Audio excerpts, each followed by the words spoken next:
My name is Madison, and my story begins when my mom married my dad, though he wasn't just my dad at the time.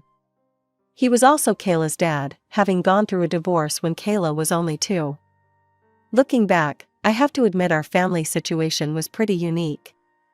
Unlike the stereotypical evil stepmother scenario you see in movies, my mom actually got along great with Kayla's mom. They'd chat on the phone, coordinate visits, and even have coffee together sometimes. Kayla would come over on weekends and holidays, and initially, everything was perfect. We were close in age, and despite being stepsisters, we clicked immediately. We'd spend hours playing together, sharing secrets, and doing all the things sisters do. I remember how we'd build blanket forts in the living room and stay up late watching movies, trying to stifle our giggles so our parents wouldn't hear us. But as we got older, things started to change. High school brought new friends, different interests, and slowly but surely, we began drifting apart. Kayla found her own crowd, and I noticed she was becoming, well, less tidy would be putting it mildly. "Kayla, could you please pick up your stuff from the bathroom?" I'd ask, trying to keep the irritation out of my voice. Yeah, I'll do it later," she'd reply, not even looking up from her phone. But later never seemed to come. Instead, my mom would eventually tell me to clean up after her. "Madison, honey, just take care of it," Mom would say. "She's our guest, after all." I'd grit my teeth and do it, but each time it happened, a tiny seed of resentment took root. Still, I kept my mouth shut. What else could I do? Even then, I was the responsible one, the one who understood the importance of maintaining peace in our blended family. After high school, I threw myself into college life. I worked hard, studied harder, and started saving every penny I could from my part-time jobs. My grandparents, Mom's parents, were always supportive, telling me how proud they were of my independence. After graduation, I landed a good job, the kind with benefits and regular hours. The pay was decent enough that I could start looking for my own place, though renting at first. Every month, I'd put aside a chunk of my salary, watching my savings grow slowly but surely. My parents were supportive too, in their own way. They'd stop by my rental apartment with home-cooked meals and random household items they thought I might need. But it was my grandparents who really helped make my dream of homeownership a reality. Between my savings, their generous contribution, and my parents' help with renovation costs and furniture, I finally bought my own place. That first night in my new apartment, I stood in the middle of my living room, breathing in the fresh paint smell and feeling like I'd finally made it. Everything was exactly where I wanted it, including the antique dining set my great-grandmother had left me and the expensive bottle of wine I'd been saving for a special occasion. 6 months after I moved in, Mom called. "Honey, I need to ask you a favor," she said over the phone. Her voice had that sweet, careful tone she uses when she wants something big. "It's about Kayla." I felt my stomach tighten. "What about her?" "She's found a job here in the city. Isn't that wonderful?" Mom paused for effect. "But she needs a place to stay while she gets settled. Just for a couple of months." I gripped my phone tighter. "Mom. She can't afford rent yet, and you have that spare room," Mom continued. "It would mean so much to all of us. You know how hard it is starting out." I closed my eyes, remembering all those times Kayla had left our house looking like a tornado hit it when we were younger. But maybe she'd grown up. Maybe she'd changed. It was only for 2 months, right? "Okay," I heard myself say. "But just for 2 months." "Oh, sweetie, thank you. You're such a good sister," Mom gushed. "Kayla will be there tomorrow." Kayla breezed in with 4 massive suitcases and immediately started unpacking, by which I mean she started throwing her clothes everywhere. Within an hour, my pristine living room looked like a clothing bomb had exploded. That night, I came home from work to find dirty dishes piled in the sink and half-eaten takeout containers scattered across the kitchen counter. Kayla was sprawled on my couch, watching TV. "Hey, could you wash your dishes?" I asked, trying to keep my voice level. "I'll get to it," she said, not looking away from the screen. She never got to it. Days passed, and the situation only got worse. One morning, I opened my closet to find several of my favorite outfits missing. I found them later, in Kayla's room, crumpled on the floor. "What the hell, Kayla?" I confronted her. "Why are you taking my clothes without asking?" She rolled her eyes. "Come on, we're the same size. Don't be so uptight about it. We're sisters, remember?" "Sisters ask permission," I muttered, but she was already walking away. The final straw was the food situation. I'd always enjoyed cooking, making enough for leftovers to take to work the next day. But now, I'd come home to find everything I'd made the night before completely gone, with nothing prepared in return. "Kayla, you can't keep eating all the food without contributing," I said one evening, standing in front of my empty fridge. She looked up from her phone, annoyed. "I'm a guest here, Madison. You're the host, you're supposed to take care of your guests. Besides, this isn't even my kitchen. Guest or not, you need to help out," I insisted. "Whatever," she shrugged. "If you're going to be so weird about it, I'll just order takeout." I stood there, watching her scroll through her delivery apps, feeling my blood pressure rise. This wasn't what I'd signed up for. But every time I thought about confronting her more seriously, I heard my mom's voice in my head, "You're such a good sister." 2 weeks into this nightmare of cohabitation, I was already counting down the days until my apartment would be mine again. Work had been particularly rough that day, and all I wanted was to come home, heat up some leftovers, if there were any, and collapse on my couch. Instead, I walked into darkness. At first, I thought maybe Kayla had finally gone out for the evening, giving me some peace and quiet. But then I noticed the flickering light coming from my living room. As I turned the corner, I stopped dead in my tracks. There, at my dining table, using my great-grandmother's antique dining set that I barely used myself because of how precious it was to me, sat Kayla and some guy I'd never seen before. Candles were lit everywhere, creating what was supposed to be a romantic atmosphere. They were leaning in close to each other, giggling and kissing between bites of what looked like takeout arranged on my family heirlooms. But what really made my blood boil was the open bottle on the table, my bottle. The expensive wine I'd been saving for a special occasion, now half empty between these two strangers. I slapped the light switch on. "What the hell is this?" Kayla jumped, then rolled her eyes when she saw it was me. "Oh my God, Madison, you scared us." "Who is this?" I demanded, pointing at the guy who was now giving me an annoyed look. "And why are you using my great-grandmother's china? And that wine was expensive and saved for a special occasion." "This is Derek," Kayla said casually, as if this was all perfectly normal. "And this is a special occasion, it's our third date." "I don't care if it's your wedding dinner. You have no right to bring strangers into my home without asking, and you definitely have no right to use my things without permission." Derek cleared his throat. "Hey, we're trying to have a romantic evening here. Could you give us some privacy? Maybe go grab coffee somewhere or stay at a friend's place tonight?" I couldn't believe what I was hearing. "Excuse me?" "Yeah," Kayla chimed in, wrapping an arm around Derek's shoulders. "We'd appreciate some alone time. It's not cool to crash someone's date like this." "Crash someone's date? This is my apartment. Come on, sis," Kayla whined. "Don't be such a buzzkill. We just want to spend some quality time together." "Quality time? Get out." I pointed at Derek. "You need to leave right now." "Or what?" Derek smirked. "Or I'm calling the police and having you removed for trespassing." "You wouldn't dare," Kayla gasped. I pulled out my phone and started dialing. "Try me." Derek's smirk vanished. He stood up, grabbing his jacket. "Whatever. This is ridiculous, I'm out of here." "Derek, wait," Kayla called after him as he headed for the door. She turned to glare at me. "Thanks a lot, Madison. Thanks for ruining everything."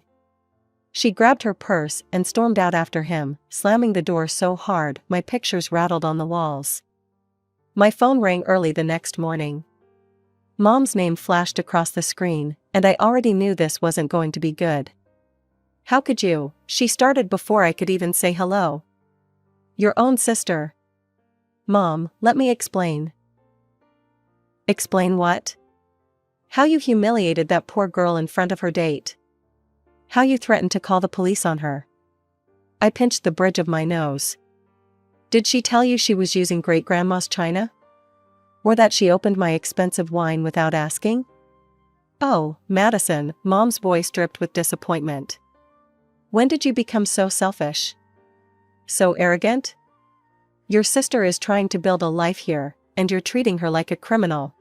She brought a complete stranger into my home without. She's an unhappy girl who needs her family's support right now. But clearly, you're too wrapped up in your own little world to see that. Before I could defend myself further, Mom hung up. I stared at my phone, feeling a mixture of anger and hurt bubbling up inside me. But I didn't have long to process, because barely an hour later, my phone rang again. This time it was Kayla's mom. Madison, her voice was sharp.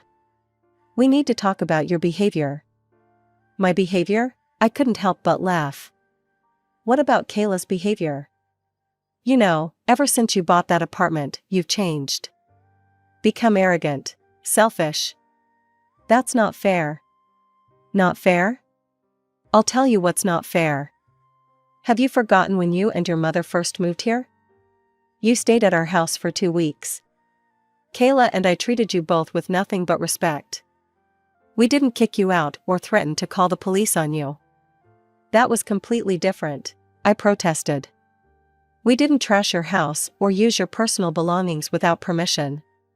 Look, I come home exhausted from work every day, and instead of resting, I'm cleaning up after Kayla. She doesn't wash dishes, doesn't do laundry. You're being too strict with her, Kayla's mom cut me off. She tells me how hard it is living with you, how biased you are against her. These are little things, Madison. You need to stop being so uptight about every little thing. Little things? It's about basic respect. She doesn't appreciate anything I do, doesn't respect my home or my belongings. She's your sister. Well, if she doesn't like living with me, she's welcome to leave my apartment right now. There was a sharp intake of breath on the other end of the line. I see, Kayla's mom's voice turned ice cold. I'll be speaking to your father and mother about this. Don't think this is over. The line went dead. I sat there, my hands shaking with frustration. How had I become the villain in this story? All I wanted was some basic respect and consideration in my own home. Was that really too much to ask? My phone rang again a few hours later. Mom's name flashed on the screen for the second time that day. I almost didn't answer, but I knew ignoring her would only make things worse. My finger hovered over the decline button for a moment before I finally accepted the call, bracing myself for what was coming. What is wrong with you? She didn't even say hello. I just got off the phone with Kayla's mother. She's incredibly upset. I slumped onto my couch, feeling a headache starting to form. Mom, do you have any idea how hard I've worked to maintain this relationship with her? Your father's ex-wife and I have always gotten along wonderfully. I'm proud of that. And now you're ruining everything. Do you know how rare it is for divorced families to get along like we do? I'm ruining everything? I sat up straight, my voice rising. Mom, you promised me Kayla wouldn't interfere with my life. You said I'd barely see her, because she'd be at work all day. Well, guess what? It's been 2 weeks, and she hasn't gone to a single job interview. Not one. She's looking. No, she's not. She stays home all day, making a mess of my apartment, and bringing random guys over. You want to know what she's really doing? She sits on my couch all day watching TV shows and ordering takeout. She doesn't wash her clothes, doesn't cook, doesn't clean, won't even wash a single dish. Every day I come home from work to complete chaos. Do you know what it's like to work a full day and come home to find your kitchen destroyed and all your food eaten? Honey, Mom's voice took on that condescending tone I hated, the one she used when she thought she was being the voice of reason. Kayla isn't used to living independently. She doesn't know how to do these things yet. She's never had to take care of herself before. I couldn't believe what I was hearing. I paced around my living room, stepping over Kayla's discarded shoes. She's an adult, Mom. She should know how to wash a dish.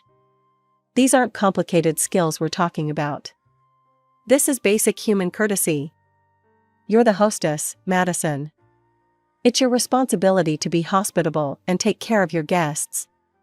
This attitude of yours. I didn't raise you to be like this. I raised you to be generous and kind, especially to family. I felt the frustration building in my chest as my mother continued lecturing me about hospitality and family duty. Every word just reminded me of the constant disrespect I'd been enduring in my own home.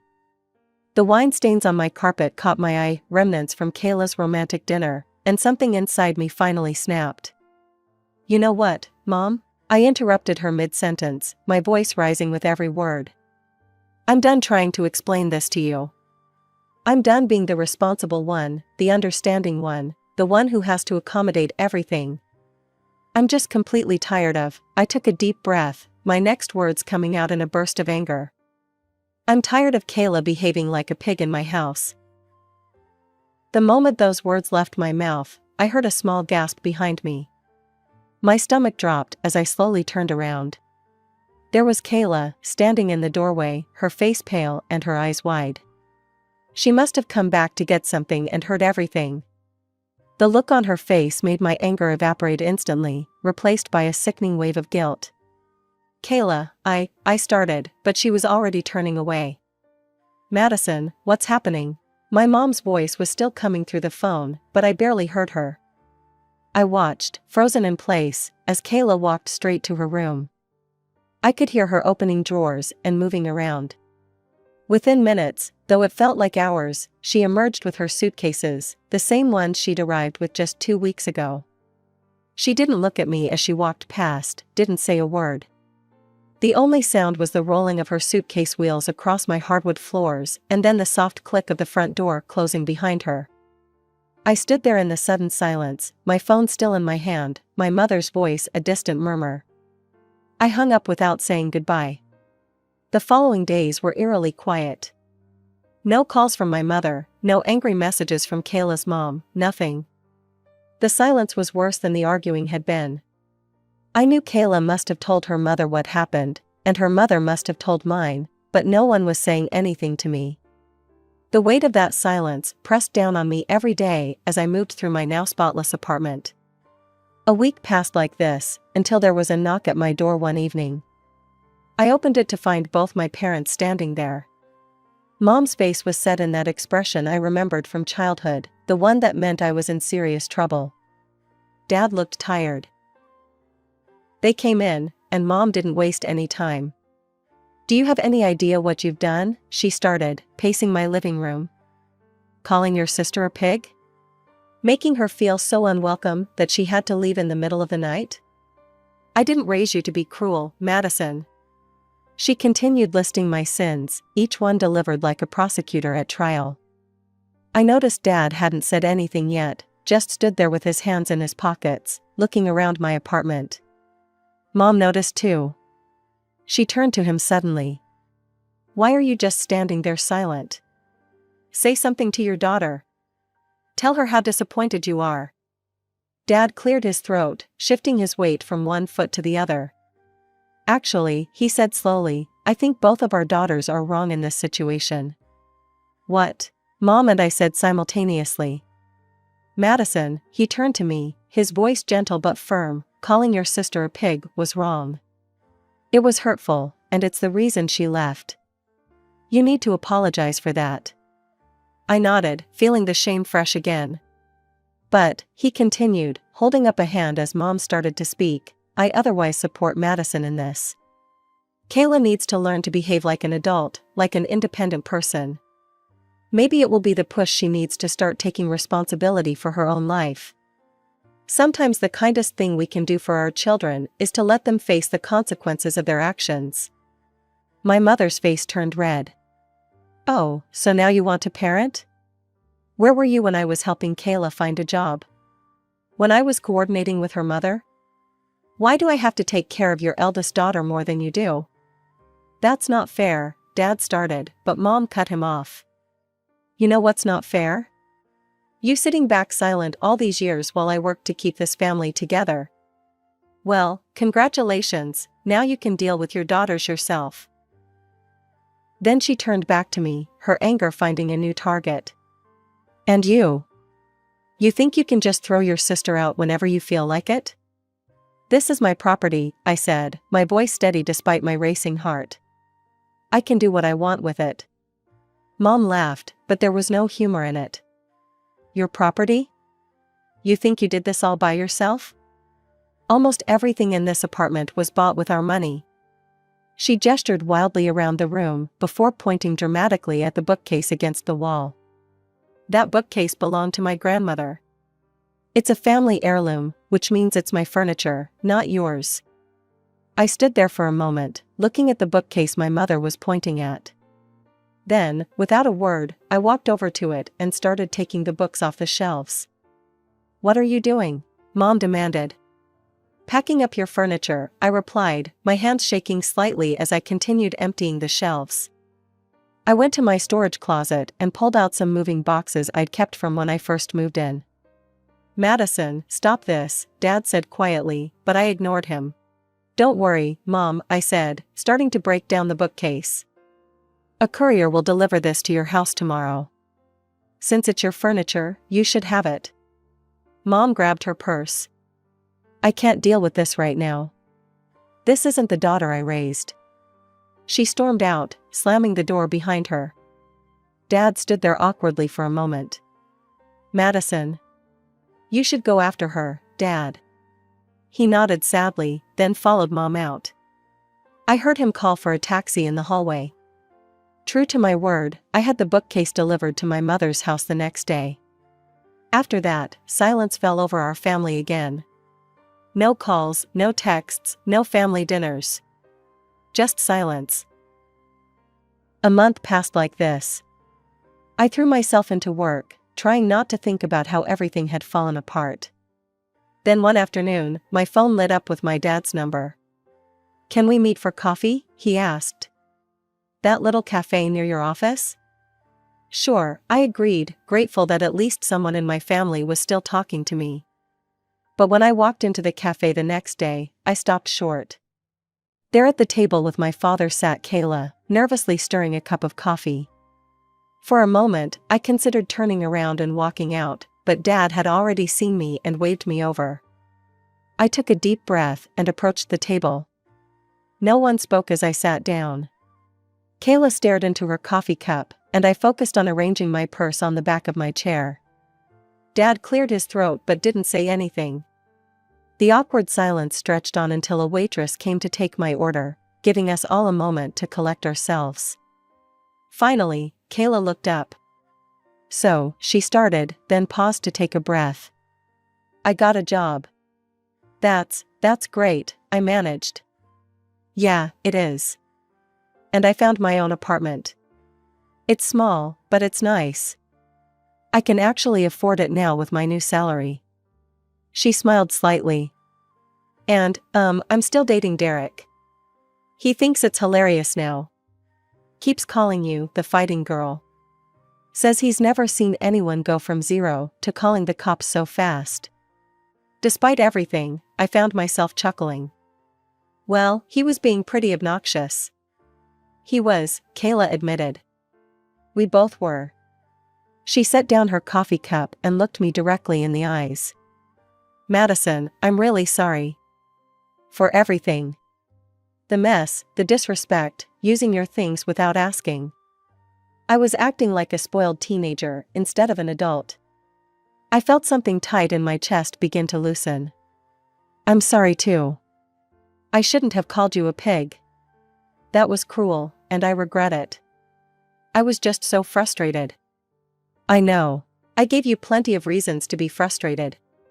Kayla reached across the table and squeezed my hand. Living on my own now, having to actually take care of everything myself, I get it. I get why you were so angry about the dishes, and the cleaning, and everything else. Since that day at the cafe, Kayla and I have been rebuilding our relationship. We meet for coffee regularly now, and she's actually become quite good at keeping her new apartment clean. She even invited me over for dinner recently, cooked it herself and everything. Things with Mom, though, that's a different story. Dad tells me she's not ready to reconcile yet. She needs time to think, he says, but I know it's more complicated than that. Mom has always prided herself on maintaining the perfect blended family, and I think my conflict with Kayla shattered that illusion for her. I stand by my actions, though. Yes, I could have handled some things better, but I don't believe I owe an apology to Mom or Kayla's mother for expecting basic respect in my own home. Yesterday, something interesting happened. A courier delivered a familiar bookcase to my apartment, the same one I'd sent to Mom months ago, in a fit of anger. There was no note, no explanation, just the bookcase. As I stood there looking at it, I couldn't help but wonder if this was Mom's way of extending an olive branch. I haven't called her about it yet. Some wounds need more time to heal, and some conversations need the right moment. For now, I put the bookcase back in its old spot, and every time I look at it, I think about how families are like books. Sometimes they need to be taken apart and put back together before they can stand properly again.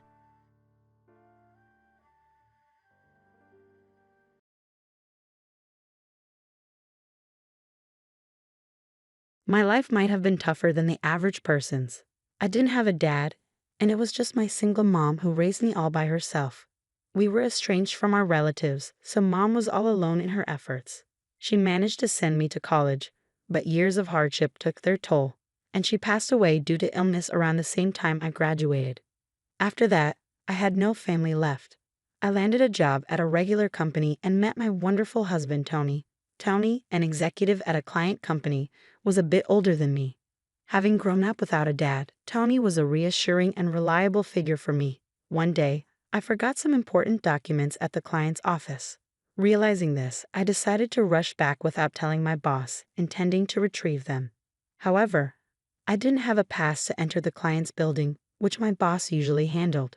Standing clueless in front of the client's office, an employee I had met earlier came running out with the documents. That was how I met Tony. Knowing my situation, Tony handed me the documents with an innocent smile and said, "Let's keep this our little secret." I fell for that smile and pursued him eagerly. It didn't take long for us to get married, and I found happiness.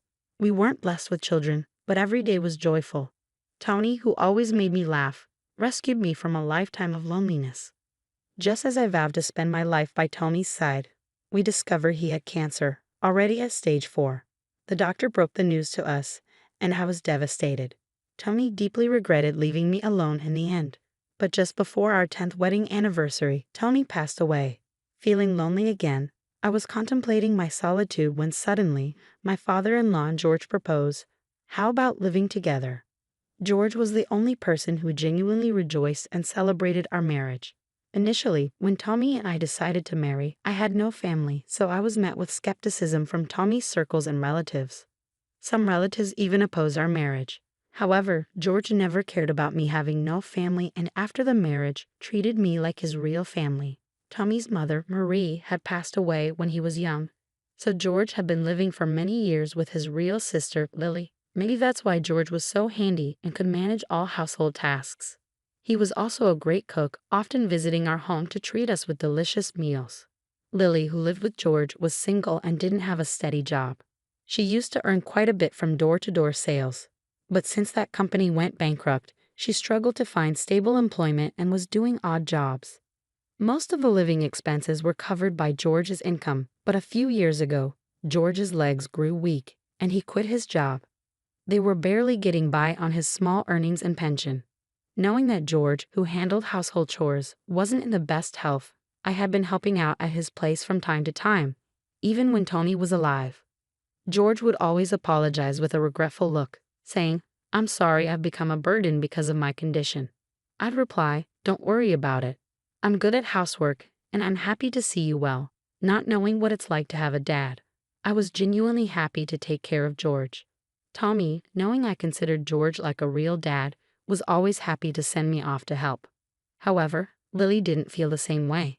Whenever I went to help, she would meet me at the door and say, "So you're here to butter up again.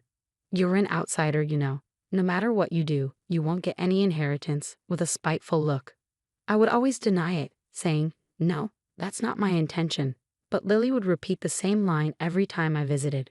Despite her continuous sarcasm towards me, Lily never attempted to do any housework. Ideally, Lily, who had been living there all along, should have been the one doing the chores. But she would always go out and not return until late at night. Even when she was home and saw me helping, she would just hurl insults at me and then retreat to her room, seemingly satisfied. George noticed this behavior and warned Lily, but it had no effect. He then apologized to me again, saying I'm sorry because of this. Even though I didn't mind taking care of George, living together would mean facing Lily every day. I asked for some time to think about George's offer. After all, living alone after Tommy's passing was indeed unsettling. Having someone reliable around is completely different, especially since the offer came from George, who was like a dad to me. Despite Lily's harassment, I concluded that I could endure it to live a better life. I strongly preferred returning to a home with George over going back to an empty house. Later, I moved in with George, bringing only a few belongings. I was familiar with George's house, knowing where everything was except for the inside of Lily's room. Whenever I passed by, I could smell cigarette smoke, but her door was always closed. When I offered to clean her room occasionally, she accused me of being a thief. "No way, don't enter my room without permission. You might steal something." I protested. I would never do such a thing. "You can't be sure. After all, you have no family to trouble, right?" Every time Lily spoke to me, she would use words like outsider and remind me of having no family, knowing these were the words that hurt me the most.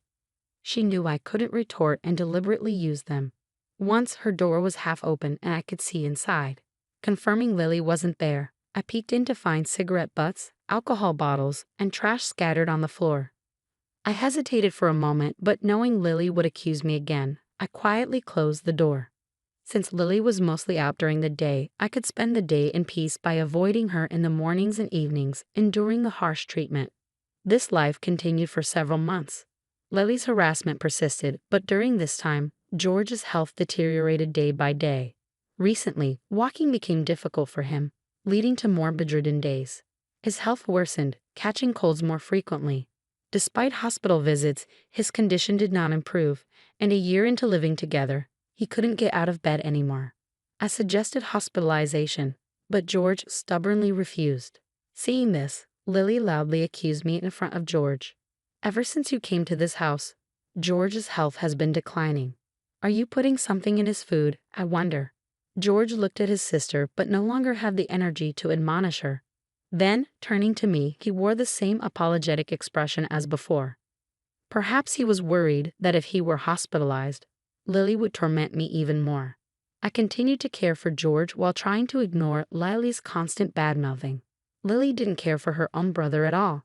She only entered George's room to hurl insults at me. But as George's care was demanding, I barely reacted to her. Maybe because I didn't respond to her verbal abuse, she started throwing things at me when she was drunk. "Don't act all high and mighty cleaning our house. This is mine and George's home. Just stick to cooking or something," she yelled, splashing her drink on me. My head was drenched in alcohol, and some even spilled on George's bed. "Stop it, please. It's getting on George," I begged, trying to stop her, but Lily, drunk, wouldn't listen. "Don't order me around, you plague. You're the one weakening George." Her actions filled the room with a smell of alcohol. When Lily got like this, there was no stopping her until she was satisfied. Sometimes she would even hurl abusive words at George. "George, maybe it's time for you to find peace. If this continues, my living expenses will turn into your medical bills. This woman will be happy to be rid of her caregiving duties." She mercilessly spoke such cruel words to her own brother. George just looked at her with tearful eyes. All I could do was protect George and wait for the violence to end. Lily's drunken rampages were always predictable. She spent her days outside, frequently visiting a nearby lottery ticket vendor. One time, she returned home in a very good mood with her arms full of paper bags stuffed with sweets, and the smell of cigarette smoke was strongly emanating from her clothes. I once asked her, "Where have you been?" She replied, "None of your business. Even if I win the lottery, I won't give you a dime, and snickered as she walked into her room. She must have been in a good mood to accidentally reveal her lottery habit. That was when I first learned Lily spent her days at the lottery ticket vendor. I was curious how she managed to fund her lottery habit, but I was too frightened by her outbursts to ask. Whenever the lottery didn't pay off, Lily would inevitably drink and take her frustration out on me. She would come home, pull out alcohol from the fridge, and demand, "Hey, make dinner." Since she often returned late at night, I would prepare meals and run her bath. Neglecting these tasks would result in her throwing things and screaming, so I never had a moment's peace. Despite this, I dedicated myself to caring for George 24/7, actively engaging in his rehabilitation. However, George grew increasingly frail and struggled even to breathe. After several months of my devoted care, George passed away. Though he was too weak to speak, he mustered the strength to thank me. "You've been a great help." "Thank you." Hearing these final words from George made all my hardships seem worth it. He had supported my marriage to his son, and after Tony's death, he offered to live with me, an outsider. George was my greatest benefactor. With his passing, I found myself alone again, but I couldn't afford to be sentimental. Lily didn't lift a finger to help with the funeral arrangements, leaving everything to me. It was only after the funeral that I could truly reflect on my time with George. Because of his caring nature, distant relatives gathered to pay their respects. During the post-funeral meal, everyone reminisced about George. Even Lily listened quietly to the relatives' stories. "He always stood by us," one said. "Right, he was always there when we needed him," added another. George had always been a man of action, never expecting anything in return for his help. Hearing this, I felt happy, as if they were talking about me too. Then a relative broached the subject. "What about the inheritance? There should be land and real estate left." "Yeah, he inherited his wife's assets too, so it must be a considerable amount." Despite the funeral just ending, they started discussing the inheritance. Hearing this, Lily's eyes lit up. "Right, I'm the closest blood relative, so I'll protect George's inheritance. Besides, I've been taking care of him, so I have a right to inherit," she confidently declared. Watching Lily's eyes sparkle, I felt a deep sense of unease. But I couldn't avoid the inheritance discussion. As the relatives were getting worked up over the inheritance, a man suddenly entered. Everyone looked at him, but judging by the relatives' faces, no one seemed to recognize him. Amid the strange atmosphere, the man handed out his business card and said, "I've been entrusted with the will." Lily, sensing an opportunity, approached the lawyer and said, "Really? Then let's open the will right here." Her eyes were shining again as she pulled the lawyer to a seat. The lawyer took out the will from his bag and began to read it in a calm manner. Lily's face turned red immediately. The relatives also became restless. The will stated that all of George's estate was entrusted to me and nothing was left for his biological sister. I was as surprised as anyone. Even though I lived with George, I was still an outsider. That he entrusted his entire estate to me was unexpected. Hearing the lawyer's words, Lily lost her bright eyes, her face filling with anger and hatred. How can he leave the inheritance to some unknown woman? This is unacceptable. Has George lost his mind? Lily yelled in a voice that was almost like a roar. She continued, "After Marie passed away, it was me who lived with and struggled with George. What does this woman know about our lives? It's ridiculous to leave everything to her." She looked ready to pounce on me. Some relatives seemed to agree. "Yeah, she lived with him for a long time. She's his real sister. Maybe there's a mistake in this will. Probably moved in for the inheritance. Yeah, maybe she manipulated him into writing the will." The relatives, perhaps upset they weren't receiving anything, started to speculate wildly. Internally, I thought they don't know the truth, but I knew any protest from me would play right into Lily's hands. As I remained silent and looked down, the relatives' mistrust in me seemed to grow.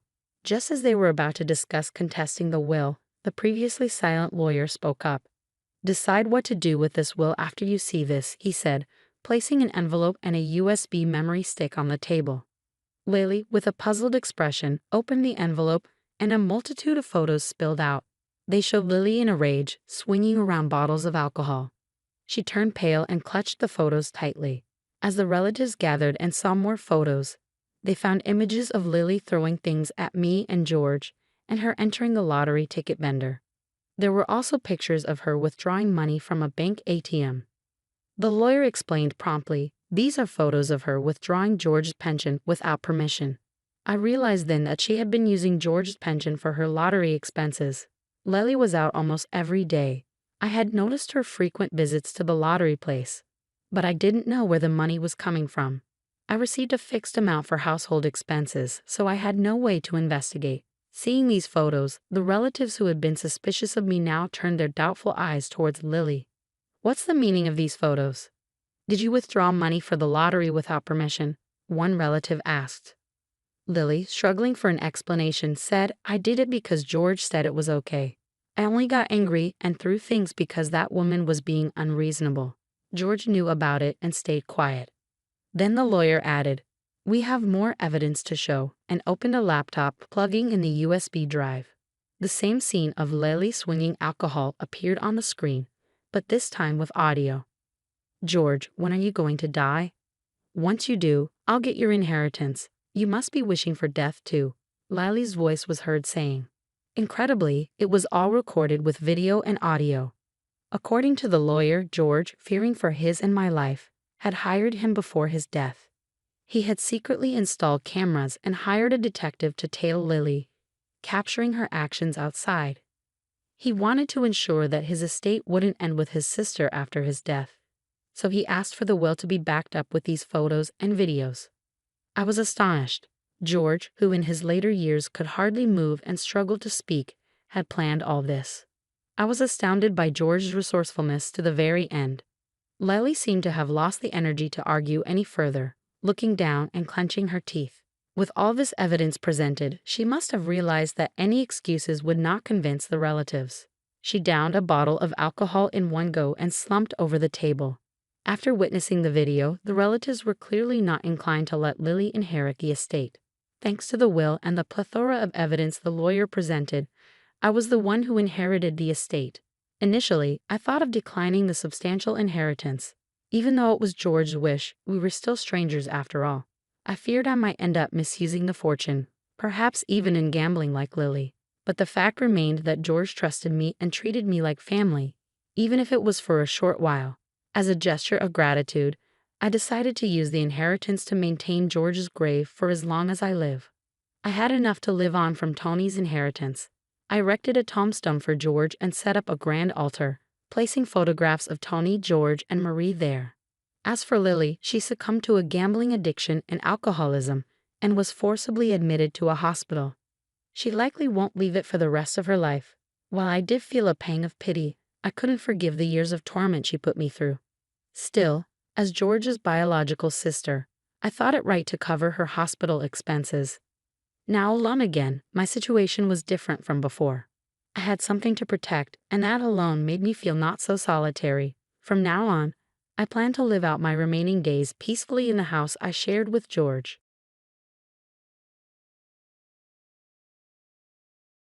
What do you think the time is? Where's my dinner? I'm sorry, I forgot to tell you this morning that I'd be late again because of work. You think I can remember every little thing like that? I wish I could just ditch my old wife and marry a younger woman. Whenever my husband has a complaint, he jumps to the idea of getting rid of his old wife. Today he's griping about a late dinner, even though I told him I'd be late because my part-time job is busy right now. He conveniently forgets his own forgetfulness. My name is Lissa. I've been married to Jimmy, who frequented my workplace, for 13 years. What should have been a happy married life soured due to conflicts with my father-in-law, who lives nearby. Jimmy's philosophy of out with the old, in with the new all comes from him. My father-in-law regrets that my mother-in-law is 3 years older and treats her like an old lady every chance he gets. He wanted Jimmy to marry a younger woman and made a displeased face when he found out I was 2 years older at our first meeting. "Why would you settle for leftovers? Think about it," he had said. But since my father-in-law didn't like me, my mother-in-law and sister-in-law were kind to me. My mother-in-law, who loves hot springs, was very pleased when I took her and my sister-in-law to the spa. One day, I pretended to go to the spa with my mother-in-law, but went straight to Home Depot instead. After shopping for various items, I turned back home about an hour later. When I quietly unlocked the door, I heard water running in the bathroom. Apparently, Jimmy was in there. As I tiptoed down the hallway, I heard a woman's laughter from the bathroom. I knew it. A cold chill ran down my spine. Jimmy had brought a woman home, and they were together in the bathroom. Flashback to several hours earlier. Lissa, you're going to the spa with Mom tomorrow, right? Yeah, sorry. Shall we cancel tomorrow? No, it's fine. You haven't been in a while, so take your time and enjoy some good food, he said, handing me $100 bill. Jimmy, who usually complained when I came back late from being with my mother-in-law, unusually allowed me to return late and even gave me some spending money. Something was off. Could this be the phenomenon where a husband becomes kinder to his wife when he's cheating, feeling guilty? Jimmy's next action confirmed my suspicions. I'm going to take a shower now, he said, heading to the bathroom with his mobile phone. Normally, Jimmy hated showers, calling them a hassle, and never went unless I nagged him. Afterward, he'd wander around in just his underwear, refusing to dress, saying, "It's my house. What's wrong with doing as I please?" By the way, Jimmy never used his mobile phone to listen to music in the bathroom, so why would he take it there? It meant either he had someone he wanted to contact immediately or didn't want me to see his phone. Both scenarios pointed to one fact: Jimmy was having an affair. Normally, I trust Jimmy, and even though we're married, I don't want to invade his privacy by looking into his mobile phone. However, if there's a possibility of infidelity, I cannot just overlook it. Late at night, I quietly woke up and sneakily opened Jimmy's mobile phone. The passcode was likely a combination of the numbers on a license plate of a car he used to own. Since his bank PIN is the same, I roughly figured it out. Sure enough, the phone opened easily. Then picture after picture emerged, each featuring a young woman who looked at least 10 years younger and a middle-aged man with a receding hairline. I was amazed that such an older man like my husband could get attention from a young woman like her. There were text messages between them too. Who's this? Oh, the other party is Crystal. Got it. The most recent conversation revealed Jimmy's joyful voice and the reason for the extra allowance he had given me. Tomorrow, wife will be out for sure. Yeah, so as promised, can I come to your house? I'll be waiting. Then I'll wear the underwear you bought me last time. Will you undress me? Of course. In the bed you always share with your wife? Yes. The fact that Jimmy, who once loved me so much, was gone weighed heavily on my heart. That night, I cried quietly by myself and swore I would definitely take revenge. I tiptoed to the door in front of the bathroom and locked it with a motorcycle theft prevention lock. The loud sound of the lock closing didn't seem to be noticed as I had timed it with the commotion in the bathroom. I called my mother-in-law. Mother-in-law, Jimmy is indeed having an affair. I knew it. Lissa, I'm truly sorry. I'll be right there. Looking around the living room, I saw an unfamiliar female bag. I took up the mobile phone inside and found no passcode. In the phone book, I saw Mom, but got no answer. Next was brother, so I called. Hello, are you Crystal's brother? Who are you? I introduced myself and began to explain. Actually, at my house right now, Crystal is in the bathroom with my husband. What? Are you saying my sister Crystal is having an affair with your husband? I don't want to believe it, but it seems that way. My sister's kind and cares about our mother. Don't lie. His shouting was so loud that I had to hold the phone away from my ear as I continued. I thought I'd ask you to come pick her up. I tried calling your mother, but she didn't answer. Why not see for yourself if I'm lying? I see. Mom didn't answer. Yes. Good. Mom is preparing for surgery and is in the hospital. Please, I'll come, but promise not to call Mom. I understand. If that's the situation, I promise. Thank you. I owe you one. After a while, the doorbell rang repeatedly. Then the sound of water coming from the bathroom quieted down. Who is it at this time?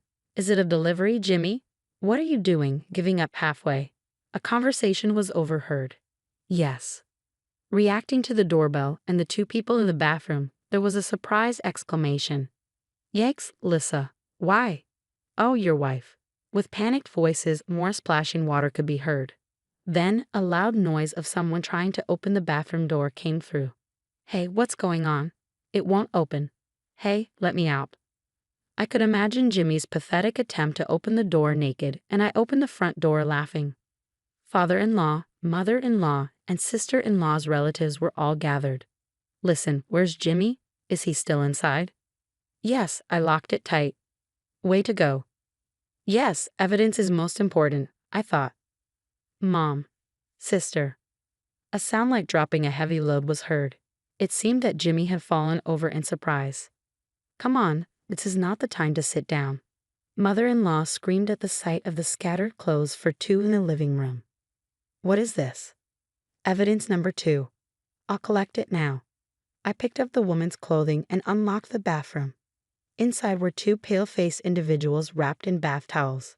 Here are Crystal's clothes. Please come out once you've dressed. Hey, what about mine? Jimmy, this should be enough for you, just underwear.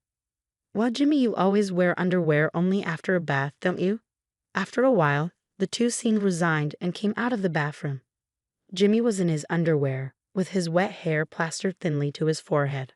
Lissa, I'm sorry. I'll grant you any wish. Please forgive me. A divorce will suffice. Don't rely on my money. What? But you said you don't need an older wife. A woman who scatters clothes all over the living room is no better than Alyssa. Cheating is your own fault. You'll have to work daily jobs or whatever to earn the divorce settlement. No way, Dad. Just then, the doorbell rang, announcing a visitor. When I responded, Crystal screamed at the sight of the man on the monitor. My brother. I'm sorry I called him. It's not fair to only Jimmy. He'll kill me. Oh, Crystal, are you okay? It's not me. It's Jimmy. He's not okay. My brother is a former fighter. What? Opening the door, a tall man was already bowing deeply. I'm Mike, Crystal's brother. I apologize for the trouble my sister has caused you. No need to apologize, sir. Anyway, please come in, Crystal, I said. Mike stood up, a muscular man who appeared to be over 6 feet tall, and walked into the living room, his sharp, animal-like eyes fixed on his sister. Crystal looked like she was about to cry. Crystal, did you really have an affair with this man? Mike asked, his voice intense. His sister nodded with a pale face. Mike slowly shifted his gaze to Jimmy, coming close enough that their noses almost touched. Jimmy couldn't meet his eyes, frozen in terror by the intensity of Mike's stare. You tricked and toyed with Crystal, Mike said firmly, grabbing Jimmy by the shoulders, who couldn't escape and hung his head like a broken doll. Oops, it's unprofessional to hit an amateur, Mike said to himself, releasing Jimmy's shoulders and bowing his head deeply again. Listen, family, my sister has truly caused you trouble. But I still can't believe it, even hearing it from Crystal's mouth. My sister had a crush on someone. Well, he's my disciple. If he was willing, I was planning to let them marry. With Mitch? Crystal's cheeks turned red, and her eyes sparkled. Well, that's all ruined now, Mike said. Of course, you're trying to be happy by stealing someone else's happiness. What are you thinking, huh? Crystal shrank under the weight of Mike's loud, angry voice. The mystery deepens. Crystal likes this Mitch guy, right? So why with my balding brother? I'm not balding. Not yet, Jimmy interjected. No, it's too late now. It's because Jimmy said he would pay for my mother's surgery, Crystal interjected. Apparently, Crystal's mother needed expensive surgery, and she got involved with Jimmy because he dangled money in front of her. What? Just because it's for your mother, infidelity with a married man is not acceptable. Haven't you learned from the pain? Eek, I'm sorry, Crystal apologized, rubbing her head on the floor. Jimmy, you have a good wife like Lissa, and you took advantage of Crystal's feelings for her parents. Hi, I'm sorry, Jimmy apologized, his forehead nearly buried in the floor. But the thing with my mother was just the beginning, and I got hooked, too. I'm sorry. While keeping Mike, he had been apologizing all along, standing. I have an idea, Mother, about the compensation you said you'd give me. I'll have Jimmy pay for it. So, if you'd like, use it for Crystal's mother's surgery. Oh yes, let's do that. No, just the thought is enough. Don't underestimate my shop's income, Crystal. I picked up my packed carry-on bag and handed Jimmy the divorce papers. You're prepared, huh? Yes, I prepared all night, crying, preparing to leave you. Lissa, I'm sorry. I left the house, leaving Jimmy. 3 years later, a long line formed in front of the sign. Knockout Krillin Bar number 2, opening today. Welcome. Oh, mother-in-law, sister-in-law, father-in-law too. You all came. Thank you for the opening flowers. The congratulations on my opening, and this is a wedding gift. Mother-in-law handed over a bag filled with thick wads of cash. Oh, I can't accept this much. Why not? Just take it. Thank you. Mitch, come over here. Thank you for your kindness and for giving us a good deal on the rent for this place. Mitch's barbecue ribs are exceptional. It's a small thing compared to that. I thought that after the divorce, I wouldn't see mother-in-law and the others again and felt lonely. But mother-in-law and the others still called me and invited me to the spa. The only thing that's changed is what's written on paper, they said. So I remained a spa buddy with mother-in-law and sister-in-law, just like before. After learning about Mike's shop through Crystal's situation, and since father-in-law loved barbecue ribs, we became captivated by their deliciousness. When Mitch, who was training at Mike's shop, confessed to me, I initially refused since he was 7 years younger, but surprisingly, father-in-law approved. Alyssa, I was wrong. I'm sorry. Your calm and generous handling of Jimmy's affair was impressive. That's when you see the difference in people. There's nothing better than an older wife. I do wish you'd reconcile with Jimmy, but thinking of your happiness, isn't being with Mitch the best thing for you? And now, Mitch and I are married. Mitch, who rented land from father-in-law, decided to open a shop there under a franchise agreement with Mike's shop. By the way, I don't know if Jimmy's affair was discovered by his company, but he was transferred to the Dallas branch and hasn't been able to return. Speaking of which, it's good that Mike's mother is doing well. How's Crystal? Mike is helping out today as well. She's transferred to Seoul, heartbroken. It's her own fault. Crystal, who broke up with Jimmy, confessed to Mitch but was rejected, saying, I have some I like. Mitch asked me out right after that. Yes, it's really delicious. It's getting great reviews on social media too. Thank you. It's all thanks to you. The time when Jimmy was cheating in the bathroom now seems like the lowest point in my life. Step by step, I built bonds with various people and now I'm here. From now on, Mitch and I want to live happily by continuing to make delicious barbecue ribs, putting our hearts into each dish.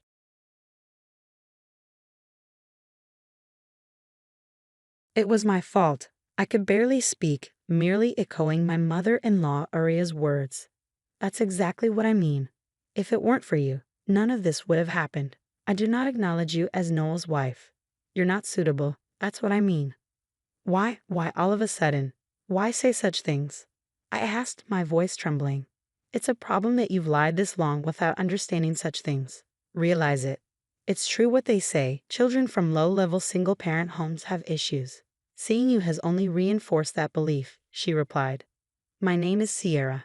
I'm a 35-year-old office worker living with my husband and our elementary school-aged child. We've been a family of 3 since the beginning of our marriage and lived close to my husband Noel's family home.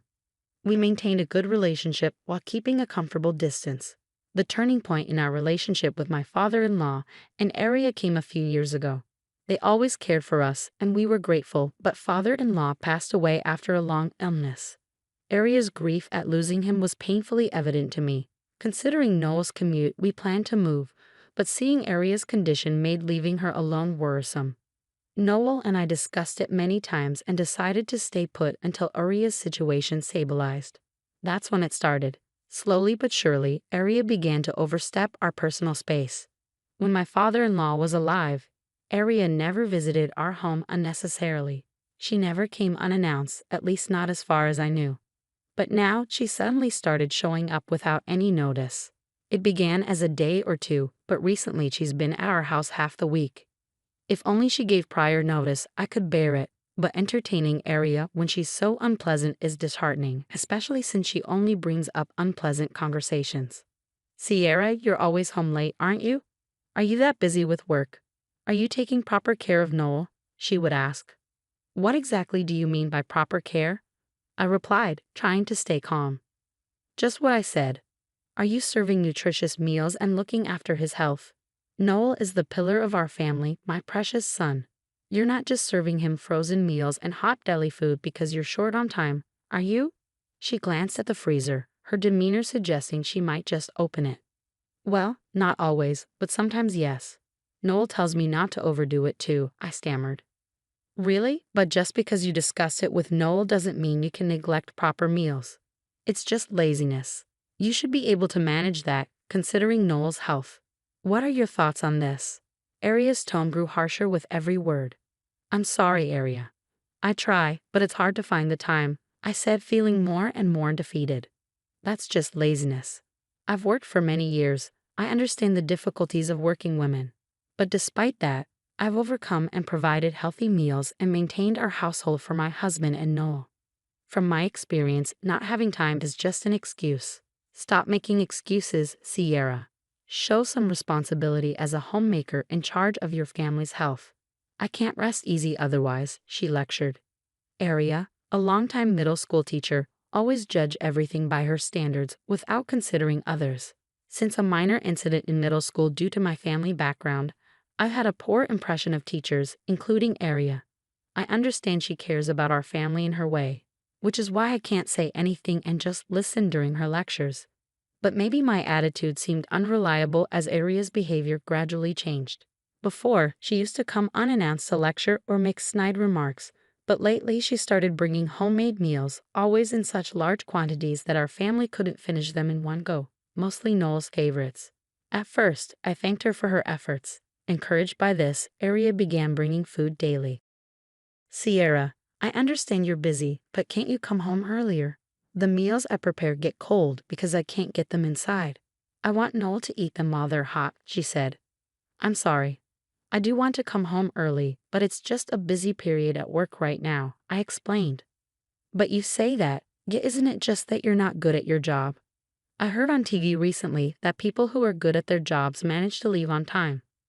On the contrary, those who aren't good stay late and work overtime. It's like they were talking about you, Sierra. Aren't you, in fact, not good at your job? Aria always had a mean look on her face when she said such things. No, that's not it. I think I do my job well enough, I replied, trying to defend myself. Displeased with my attitude, Aria's face clearly showed her annoyance. I'm only making and bringing these meals because you always serve hot deli food. Don't you understand that if you come home late because of work, it's all for nothing? Don't you feel even a bit sorry for receiving all these meals I've made? She spoke as if expecting gratitude was a given. I never asked her to cook for us, neither did Noel. Of course, I thanked her and accepted the meals. But it was all Aria imposing her goodwill. To me, it was a nuisance, albeit one I was grateful for. Then one day, Aria said something that pushed me to my limit. See you. I've been thinking, you're never home when I visit, right? To avoid wasting these meals, I think it's better if I also have a key to your house. That way, I can drop off the food anytime. Plus, with things being unsafe these days, I can quickly come over if something happens. Just ask Noel to give me a spare key, okay? Aria's request left me stunned. Hearing this, I realized I couldn't handle it alone anymore. I needed to talk to Noel about Aria. Noel, I need to talk to you about your mom. I can't handle this by myself anymore, I said, my voice shaking. Mom's issue? What happened? He asked, concerned. Aria visits our house daily, always without any notice. I do my best to accommodate her when I can, but I can't always be available. I have my own schedule too, I explained. Yeah, I get it, he said sympathetically. And now she wants a spare key to our house. It's hard enough as it is, but if she can enter when we're not home, that's unbearable. If we give her one, she might start coming over all the time. Just the thought is frightening. I'm sorry to speak this way about your mom, I confessed. Seriously, Mom said that. I don't like the idea of her coming in with a spare key either. Okay, I understand. It might be hard for you to say, so I'll talk to her clearly about it, Noel promised. I felt relieved, glad I had talked to Noel. The next day, while I was at work, Aria called. Sierra, what time will you be home today? She asked. What do you mean? I replied, confused. Well, I made too much beef stew, Noel's favorite.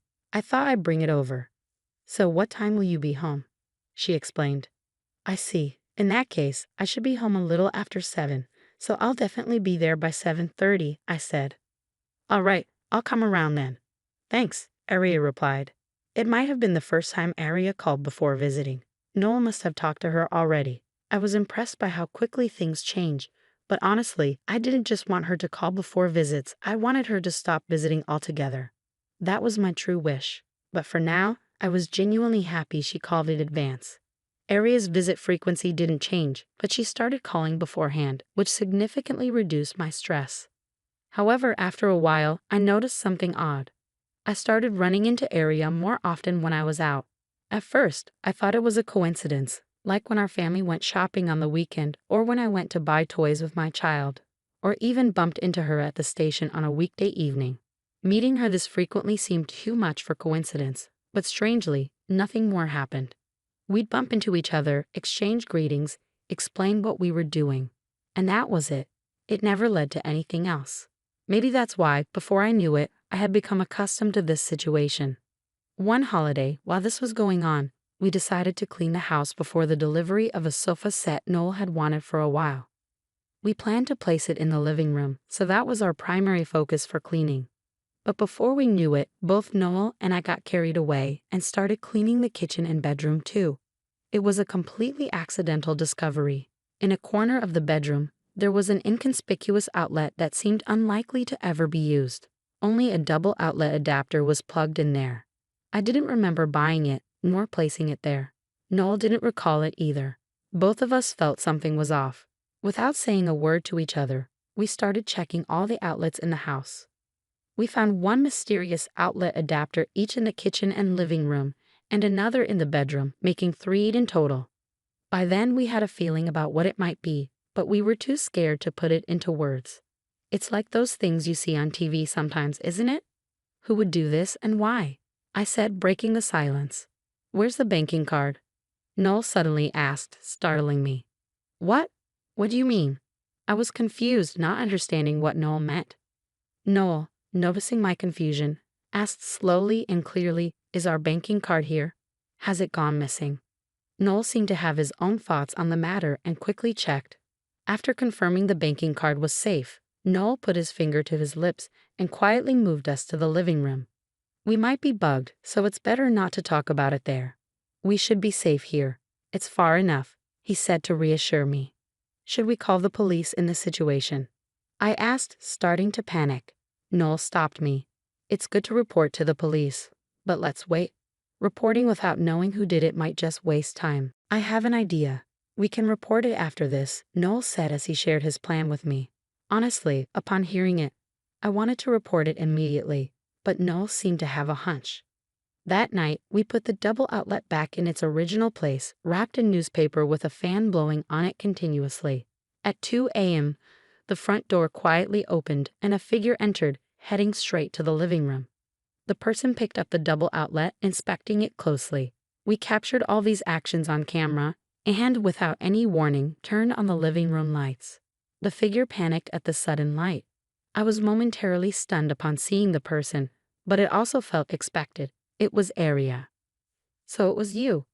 We need an explanation, Mom. Noel spoke calmly, but there was an underlying anger. Aria turned her anger towards me instead. Sierra, what is this all about? Even in this situation, she seemed to not understand her position. I just came to check on something, and now even Noel is looking at me like that. What's going on? Don't play dumb. What were you checking by sneaking into our house in the middle of the night? Noel demanded. What does it matter? More importantly, why are you two so angry with me? Aria deflected. You still don't get it. This was all my husband's idea. We're the ones asking for an explanation, not you, I said, trying to stay calm. Aria, if you have something to say, answer our questions first, Noel insisted. Sierra's right. If you're going to play dumb, we'll call the police. Understand? Noel's voice was cold, and Aria's attitude shifted as if she realized there was no other way. Reporting to the police? That's an overreaction. We're family. There's no need for such formalities. This is all a misunderstanding, so let's not make a big deal out of it, Aria pleaded. A misunderstanding? Then you better explain yourself clearly to clear it up, unless we're not convinced. Still claiming it's a misunderstanding at this point, there must be a good reason for it, right, Mom? Noel pressed. Well, it's just, loneliness. I was lonely, so I did it, Aria admitted. Lonely? So you were bugging us, and you expect us to accept that? I said, incredulous. All this time, Aria's unannounced visits and frequent encounters when we were out were because she had been eavesdropping and monitoring our movements. Unaware of this, I struggled with the invasion of my personal space by Aria and even blamed myself. thinking I had a problem for not being able to handle it well. I had pushed myself almost to my limit, but it was all because Aria had been eavesdropping. I felt a mix of relief that it wasn't my fault and anger towards Aria's actions, which made my tone and attitude towards her naturally harsher. Do you really think that reason is enough for us to be satisfied? What you're doing, Aria, is absolutely inexcusable. Don't you understand that? I demanded. Sierra's right, Mom. We can't accept that reason and we can't forgive what you've been doing. I hate to say it, but what you're doing is wrong. If things continue like this, we can't have a relationship like before, Noel said firmly. Wait, Noel, I'm your parent. How can you say such terrible things to your own mother? You weren't like this before, were you? Aria's face was like that of a forlorn stray cat seeking pity, but Noel was even colder and more distant. Who's causing this, Mom? You won't admit your own actions and your reasons are selfish. It's obviously wrong. Enough is enough. We're leaving here. Of course we won't tell you where we're moving. Noel, why? Aria pleaded. Aria, please stop. You've betrayed your own son. Don't you understand how he feels? I added, hoping to make her see reason. It seemed the words from her son deeply shocked Aria. She was visibly shaken and blustered. All I wanted was to hear an apology from Aria for her to admit her wrongdoing and then discuss what to do next. But as soon as I spoke, she glared at me with intense hostility. Quiet, you've been saying whatever you want. It's all because of you that I did this. If you hadn't been here, I wouldn't have had to do any of this. If only you hadn't married Noel. I couldn't comprehend the sudden outburst from Aria. My fault? My fault? I managed to speak, only echoing Aria's words. That's exactly what I mean. If it weren't for you, none of this would have happened. I do not acknowledge you as Noel's wife. You're not suitable. That's what I mean. Why? Why say such things so suddenly? I asked, bewildered. It's a problem that you've lived this long without understanding such things. Realize it. It's true what they say. Children from low-level single-parent homes often have issues. Seeing you has only reinforced that belief. Aria spat. Noel, finally catching up to the situation, hurriedly tried to stop Aria. Mom, what are you saying all of a sudden? Do you realize what you're saying? Yes, I understand perfectly. I thought you would feel constrained by marrying a woman from such a low-level family. That's why I was monitoring to prevent any problems. It's all for your sake, Noel. Aria confessed. We were baffled by Aria's sudden confession, especially Noel, who seemed to be seeing this side of his mother for the first time. He was unsure how to react. My confusion was different from Noel's. I was perplexed by the words Aria had spoken to me. I had heard those words before. Why had Aria spoken them? That was my confusion. Eventually, I remembered something and asked Aria, I heard you were a middle school teacher. Is that true? My seemingly unrelated question caused an exaggerated reaction in Aria, and from her response, something clicked for me. If you were a middle school teacher, you must know many other teachers, right? There's a teacher I can't forget. Is she perhaps an acquaintance of yours? I mentioned a name. Upon hearing it, Aria became visibly shaken and stuttered. Why that name? I thought so. It's connected. Seeing Aria's reaction, I was certain my suspicions were correct. The name I had mentioned was that of my middle school homeroom teacher. I mentioned my middle school homeroom teacher. From your reaction, Aria, it seems you know her. Actually, I was treated terribly by that teacher and got into some trouble. It seems like you've heard about it, haven't you? The trouble with my former teacher was related to my family background. My parents divorced when I was in elementary school, and I was taken in by my mom. My mom always told me that the divorce was due to a personality clash, not because they hated each other. In fact, even after the divorce, my father and I kept in touch regularly. We even had family dinners together several times. Both my parents worked, but they had different life rhythms. There were many mismatches, so they decided it was better to live separately for both of their sakes. Even though they were divorced, I didn't really feel like they were.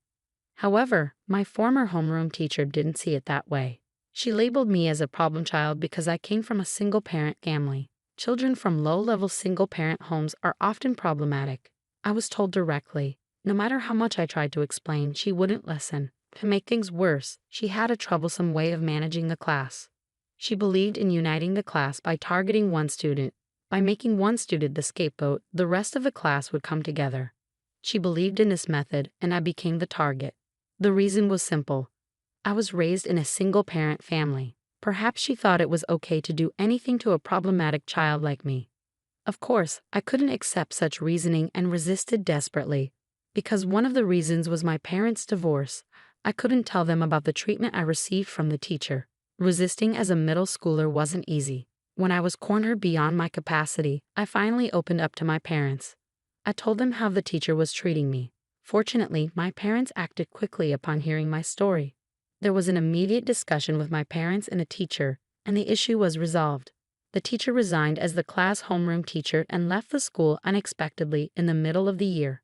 The issue was resolved quickly after I confided in my parents, but I still remember it vividly. It was that significant of an event. That's why I reacted to Aria's words. If she was acquainted with such a former teacher, I could easily imagine what she had been told about me, but that didn't make me feel any sympathy for Aria. I understood too well what she thought of me. It seems, Aria, you didn't hear the whole story from your acquaintance. If you had, you wouldn't have done such a thing. The whole story. What are you talking about? Aria asked. Yes, I was raised in a single-parent home with my mom. But you might not know that I was frequently in contact with my father. Indeed, my parents divorced due to personality differences, but there was another reason. Their work. And by the way, my father is a lawyer. Maybe I'm telling you this for the first time, but I am a lawyer's daughter. Knowing that someone related to legal expertise is involved, you can understand what your actions mean, right? What? No, that's a lie. Who would believe that? Aria exclaimed. My former teacher reacted the same way when I told her. You two are quite similar. I didn't hear anything. I haven't heard such a story, Aria insisted. No, of course, no one shares inconvenient truths with others. It's natural. Aria's attitude changed completely from her earlier confidence. No one could imagine being bugged by someone whose relative is a lawyer. It's obvious how dangerous that would be for oneself. If I tell my father about what you did, you understand what might happen, right? It could become a bigger issue than you think. Stop, please. Don't say that. Please, I beg you. Don't tell anyone about this. Please, I beg you, Aria pleaded. If that's the case, then answer our questions. Okay, yes, I'll answer. Please, I beg of you. So you heard everything about me from that acquaintance? Yes, that's right. When I mentioned your name, they seemed to know, and then they started telling me about it. Yes, I thought if I found a weakness, I could somehow get Noel to divorce you. I see, that's clear now. I thought this was probably her true intention. From Aria's demeanor, it didn't seem like she had anything else to hide. At the same time, I was somewhat shocked to know she thought this way about me. Mom, I have no intention of leaving Sierra, just so you know, Noel said to Aria in a firm tone. I don't understand what you dislike about Sierra or why you did this, and I don't want to know. But Sierra is an important wife and family member to me. Unfortunately, I think it's better if we don't meet anymore to protect my family. That's it. Yes. Aria could barely respond to Noel's clear declaration of cutting ties, understandably overwhelmed by his decision. The next day, at Noel's insistence, we reported the eavesdropping to my father and the police. We also sent a warning to the former teacher through my father. Surprisingly, the former teacher had no knowledge of Aria's actions. However, given that the teacher's remarks had led to the situation, we strongly demanded she never speak of it again. I can imagine how formidable my father must have been in his anger, but she must have been frightened enough of him. We even received a written pledge that she would never involve herself with us again. After ensuring all these matters were resolved, our family moved. We chose a location near Noel's workplace but didn't inform Aria at all. As a precaution, we blocked Aria's contact information. Not just me, but Noel did the same. I heard from neighbors near the in-laws' house that Aria, who had been a longtime educator with a good reputation, became widely known for her deeds when the police got involved. Rumors sparked more rumors, and Aria began to be viewed coldly by everyone in the neighborhood, eventually being left alone. Now, Aria is said to be living alone in her house with no one visiting her, almost unrecognizable from her former self. Even after hearing about Aria's current situation, I had no intention of forgiving her. In my mind, I've resolved to act as if Aria never existed from the start. Now that I have no ties with area, I plan to cherish my family even more.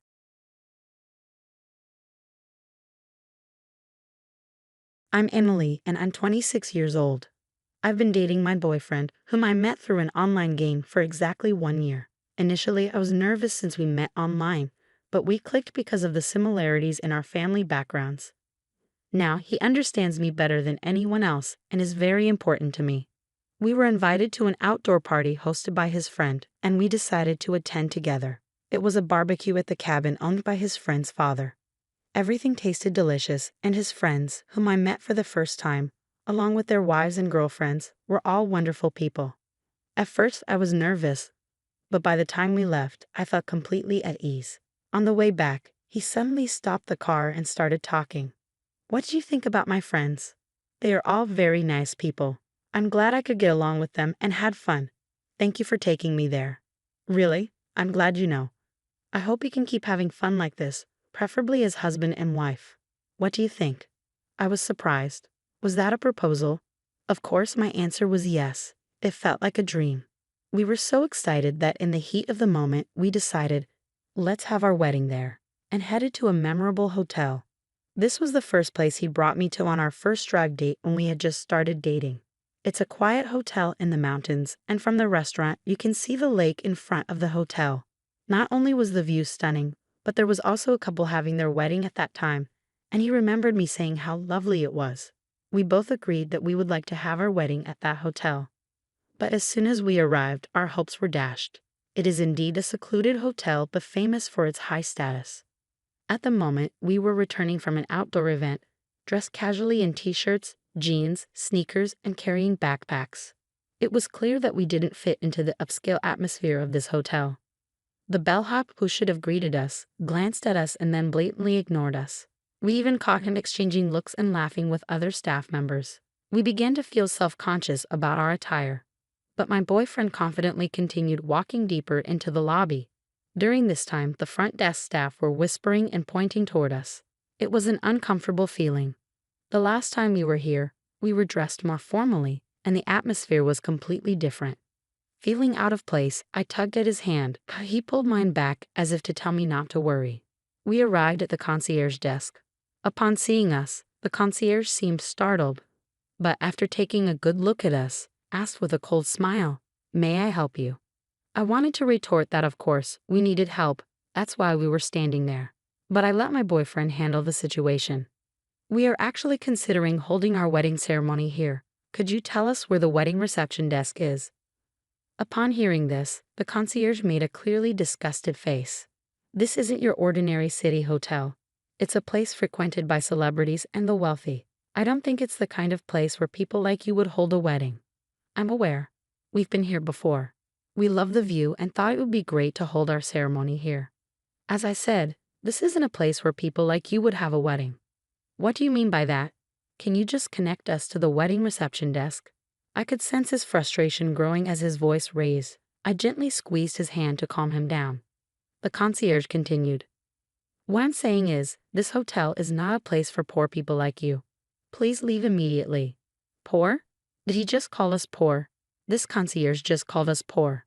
Despite his polite phrasing, he just called us poor. I was ready to tell him off for his snooty attitude, but I decided to let my boyfriend handle this. "Did you just call your customer poor? What's wrong with the staff training at this hotel?" "Sir, I must ask you to leave this lobby immediately as it is getting dirty. It's causing an inconvenience to the other guests." "Cut it out already. We're just asking for a wedding consultation. Can't you at least let us look around without any hassle?" "A tour? A wedding? You've got to be kidding. Even if you worked your whole life and saved every penny, you couldn't afford a wedding here. A tour would be a complete waste of time, wouldn't it? Hey, that's enough. Let's go home." "The other customers are watching too," I said, trying to calm things down. "Emily, just stay out of it.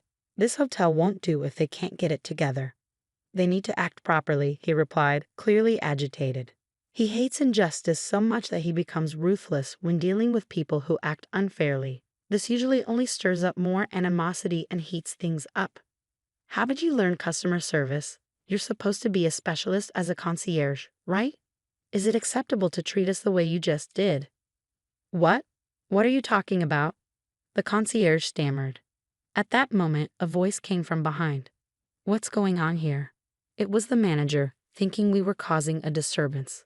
We're simply asking to be shown around because we're interested in having a wedding here, my boyfriend replied stoically. Just like the other staff, the manager gave us a top-to-bottom once-over, chuckled dismissively, and said, I'm afraid a wedding at our hotel might be out of your reach. The concierge chimed in. That's exactly what I told them, but they won't leave, and it's causing a problem. It's a disturbance to our other guests for you to be in the lobby for such a long period. I'm sorry, but I think it's best if you give up on the wedding and please leave. Hold on a second.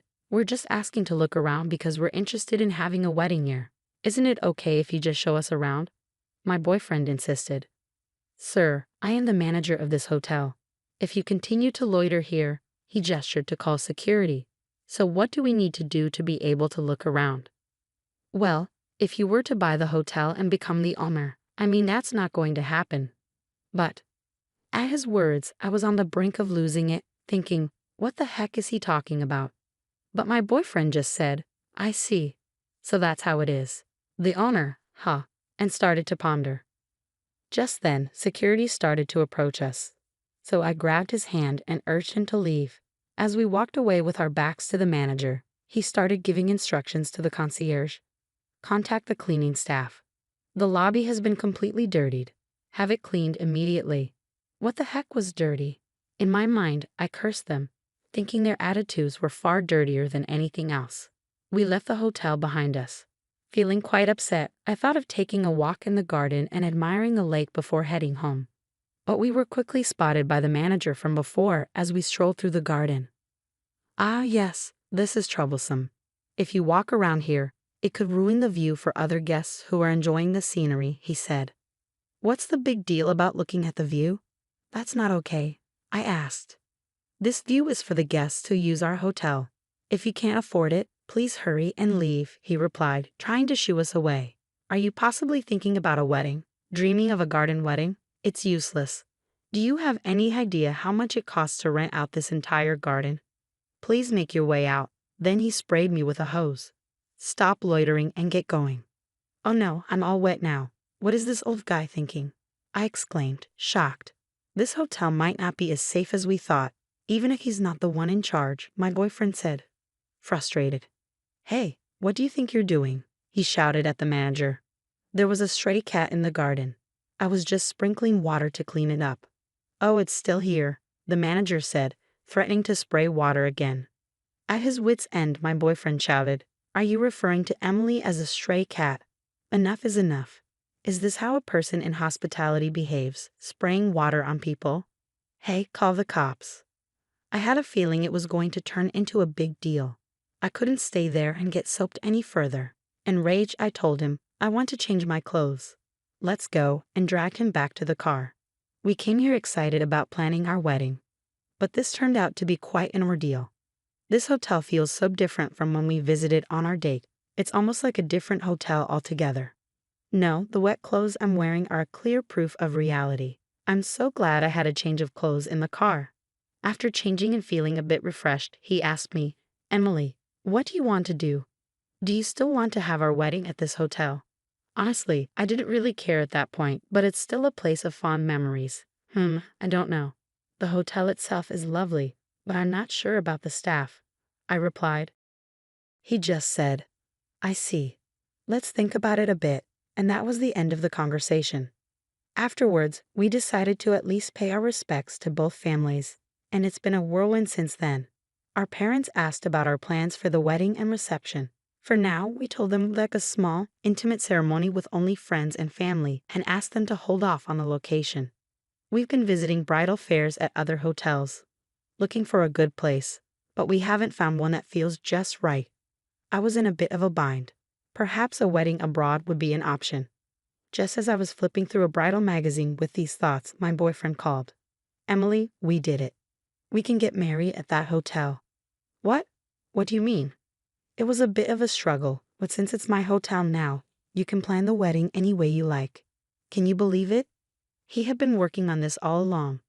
Turns out he's the son of a wealthy family and managed to get that hotel acquired by their chain of hotels. The old man said if I wanted to get married, I should become the hotel owner, he said, sounding quite pleased.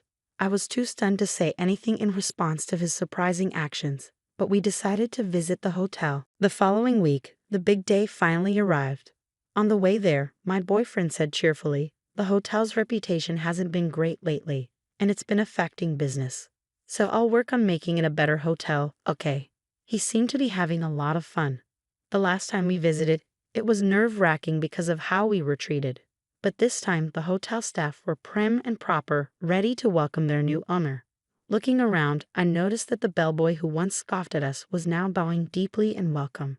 If they could welcome us properly now, they should have done so from the beginning. Knowing about their previous terrible service, their current behavior seemed quite insincere. I felt like laughing at them, but I had to keep my composure. And then came the hotel manager. "Welcome, Mr. Owner," he said. Not just the manager, but also the concierge and the rest of the staff greeted us respectfully. They didn't seem to realize that we were the poor people they had treated terribly before. It's shocking to see such a difference in treatment based on appearance. The way they changed their attitude so quickly is honestly appalling.